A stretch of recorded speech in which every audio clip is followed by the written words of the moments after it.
Hello, this is Friendly Cat. This is a Hearts of Iron 4 guide for the different doctrines, land, air, and sea, with the focus on single-player achievement runs or challenging scenarios. Our preferred tactics are generally going to be superior firepower right, with grand battle plan right being a close second, and the other two land doctrines not being worthwhile. Air doctrine is battlefield support, generally left side. Naval doctrine is trade interdiction down the right side. We'll be looking at each of the different doctrines though, and starting with mobile warfare doctrine. So this is a really cool doctrine. I like it. Its very first selection, mobile warfare, gives 10% division speed. I'm a big fan of division speed. I think it's very undervalued. So in getting this right off the bat makes this a great start. I really enjoy the doctrine, and we're just heading in the right direction. The problem is that it just runs out. There's nothing really left after that first doctrine. Yes, we get tank speed. Yes, we can go motorized speed down the left side. We can get tank org, breakthrough. Down here we've got some recruiter population. That's all cool, but nothing in this tree helps us do damage. Nothing in this tree that I can see anyway helps us with supply. That makes it a weak tree. And we're going to go over for the different doctrines how the importance of the first few selections are so important, because that's when generally the toughest part of the run occurs. We're not generally fighting tough runs through 1943 or 44. The tough runs come within the first few. And so on that end, mobile warfare does do a great job. Unfortunately, because there's nothing to improve damage and it really peters out after the first selection, this is our least favorable doctrine. Mass assault. Mass assault's pretty cool too. It starts off relatively weak. I don't necessarily need a reinforcement rate. I don't need minimum training level, and I guess weekly war support. That's kind of cool to help with the war support during a war. As we continue to move down here, there really isn't a lot going on. Non-combat out of supply penalties aren't really going to help you much. You're going to move a little bit faster when you're low in supply. Supply grace doesn't help you all that much, unless you're doing kind of unusual battles where you're in 100% supply for a significant amount of time and then you go out of supply. If you're bouncing at like 85, 95% supply, supply grace does nothing for you. We continue down here. Oregon max entrenchment. I mean, we aren't getting much out of the first three selections out of mass assault, and since most of the challenging runs are done, or the challenging parts are completed within the first few, there really isn't much. After that, there is some good stuff down left side with the supply consumption, 10%. That's nice, but nothing else even down the right side to directly help us do more damage. Yeah, we can fit more infantry in our battalions, through our divisions, through reduced infantry combat width, but that doesn't help us do more damage. In any case, it's buried down toward the bottom, which the run will largely have been completed. So on one hand, it's kind of cool. I think there's some good ideas here. This is not a preferred selection. Brings us to superior firepower. Superior firepower is good, honestly, for everyone. For new players, intermediate players, expert players. It's clearly the doctrine with the simplest concept of more damage. More damage. Its very first one is a 10% soft attack to frontline battalions. That's huge. A lot of runs are completed with just this one, particularly pre-Buy Blood alone. So many runs were completed where all I had was the first superior firepower doctrine, because it's that powerful. These aren't too bad. More org, more defense. Superior firepower shines once you make it down here, which, as I've stated, the run will probably be reaching the end by the time you get down here, but support companies, soft attack, and then plus 10 org, and then more soft attack, and more org on the support companies really helps out for those support artillery, those 12 width infantry divisions with a single support of artillery. This improves their value tremendously. So if you happen to be fighting toward the end of your war, this is going to help you. Right side down here, there's all sorts of really good stuff. Soft attack, no soft attack here, just reconnaissance, the reinforce rate. But more soft attack, that's awesome. So much soft attack. I don't value these all that much because I rarely find myself fighting tough battles, challenging fights by the mid 40s or late 40s, or if I've got, it's comfortably 1100 army experience worth of doctrines, not counting reductions for other parts of your either political advisor or a military advisor or military assistance. But no, in any case, this is by far the most powerful. It's well on attack, it's well on defense. With a planning bonus, it helps. No planning bonus, it helps. No entrenchments. I'm going to say it's the best, but it is the preferred doctrine, or my preferred doctrine. Which takes us to Grand Battle Plan. I kind of saved the most interesting for last. Grand Battle Plan is not a bad doctrine by any means, and it's getting a little bit of, I think, play out that I see on the forums and maybe some of the videos and how great it is. And I would say it's good. It's definitely good. Right side, full planning bonus, I think it's about equal in damage to superior firepower. And in a full entrenchment state, it does more damage than superior firepower. I have not won very many achievements in defense sitting behind my lines. Generally, I have to move out, and I know it's kind of a joke, but truly, there are very few achievements. Like take no step back, I think is an achievement that you could benefit. I think there's a Switzerland achievement you could benefit from this, but most of the time, you're going to want to be attacking and many times micro-managing or managing your visions individually, which means both the entrenchment isn't going to help you, and the maximum planning is not going to help you that much. And sure, night attack, that's fantastic. It's 1, 2, 3, 4, 5, 6, 7, 8 selections down, 8 doctrines down. Yeah, that's comfortably 800 army experience in. By then, the run is largely done. It does have a nice 5% attack here. That's cool. And that's available relatively early, but kind of deep in. And the 10% breakthrough, that's cool too. So it is definitely interesting. It also gives you indirectly, you can select logical focus for a 5% less supply consumption. That's cool. We like that. There's also another 10% supply consumption down here.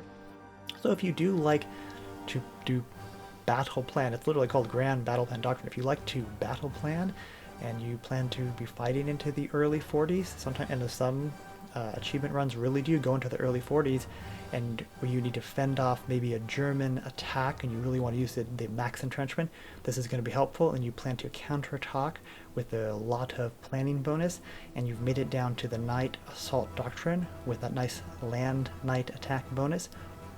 This might be the doctrine for you, and it is very helpful. Keeping in mind that even in max planning bonus, by the time you get down to the bottom of superior firepower, you've likely exceeded, or at least on parity or about the same as Grand Battle Plan win max planning bonus.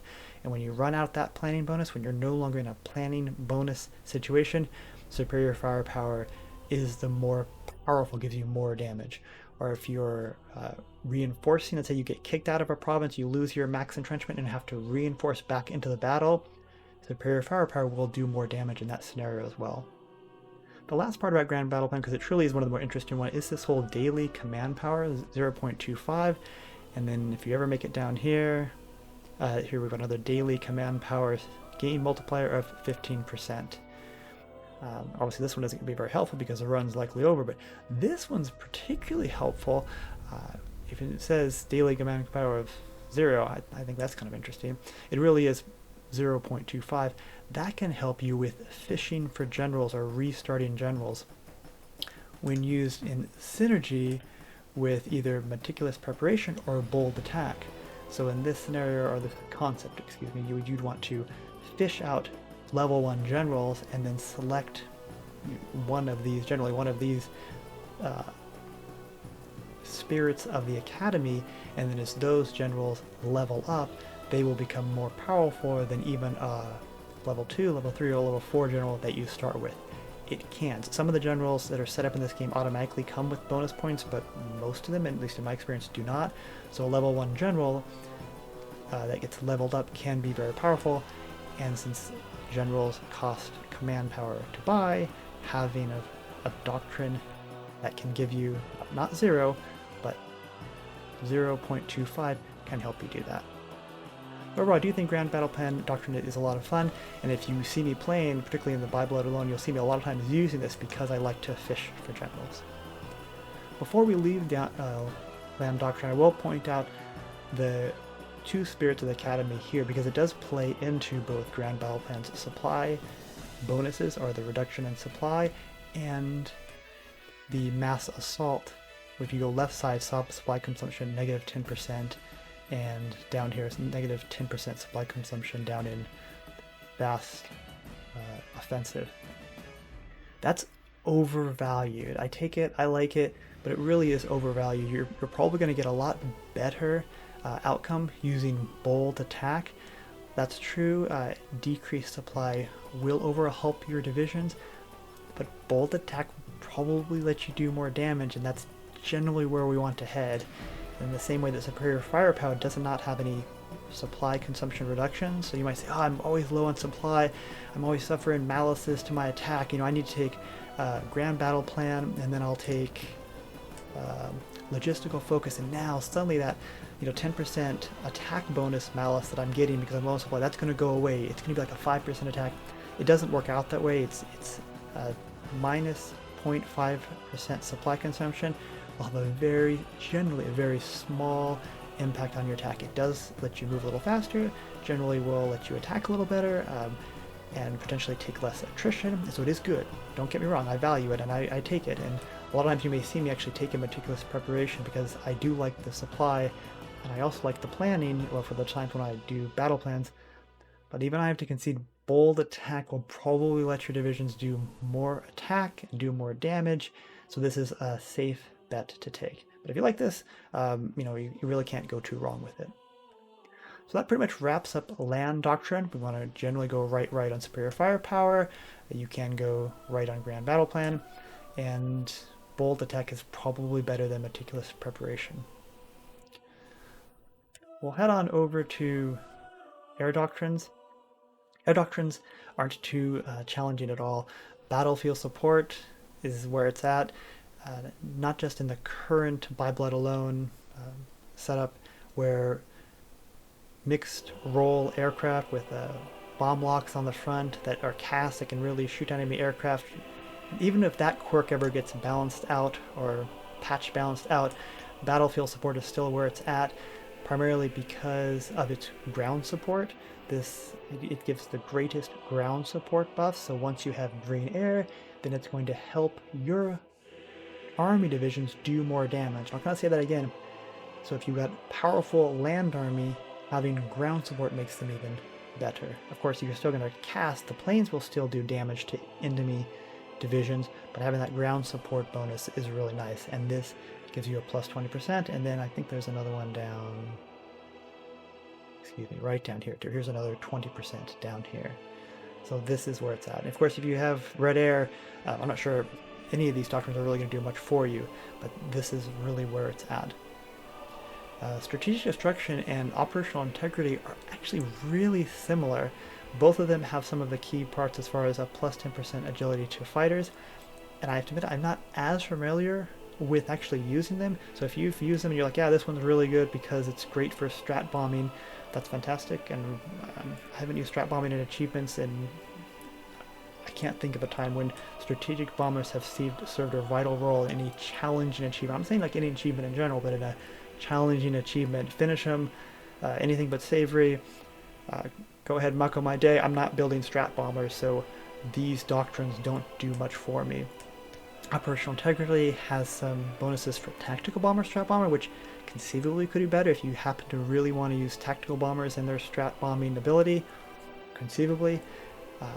But battlefield support is clearly at least to me, the preferred doctrine, even if the issue, or they should say the overpoweredness of the current mixed role close air support with their 20% agility, if that ever gets balance patched out, it was good before by blood, it was still actually the preferred before by blood alone, and it will likely be preferred after the balance patch. As far as left or right side, I don't really care. I guess theoretically this would probably be better, assuming there's eventually a balance patch and you have to go back to putting fighters on air superiority missions. This efficiency would be probably better than Ace Generation, 25%. Now let's head on over to Naval Doctrine. Okay, this is the easiest for last. Subs are where it's at in achievement runs. There's no doubt it's subs today, tomorrow, unless there are significant balance patches. That is where it's going to be at. So you're building subs or convoys, and for that means we're going to take Trade Interdiction. This is the doctrine that has the most sub improvements. 2, 3, 4, 5, 6. That's 6. This doctrine has 1, 2, 3, 4. This doctrine has 1, 2, 3, 4. So that makes this the best. I know that's really a simplified way to look at it, but subs are simply so, I'm going to say overpowered, but they're so much better than building carriers or battleships or cruisers or destroyers in my playthroughs, the way that I play and the way that I've seen them work. They can absolutely devastate quite a bit. And if I've said I'm not that familiar with these two doctrines or actually using them, I'm even less familiar with these two because subs are so powerful. Fleet and Beam looks like it gives slightly more advantages to, or more bonuses to capital ships and to battleships. It says it's built around battleships. That makes sense. So if you're playing a non-challenging run, I guess that's where you head, but this guide is built around challenging achievements, so we would not take this. And Base Strike, this seems pretty at least obvious to me that it's a bonus around carriers and does more damage to carriers. 1, 2, 3, 4, 5, 7? 7 improvements to carriers. My numbers out of right? No, excuse me. 4 improvements because this is a battleship. Excuse me, 6 improvements because this is actually a battleship improvement. In any case, for challenging achievement runs, we would do subs. Well, I hope that was helpful. I hope you enjoy it. I know a lot of my actual achievement run playthrough and guides don't actually show the different doctrines I'm taking, so I wanted to take this moment to show them, and I hope this helps you out. Well, thank you very much for watching.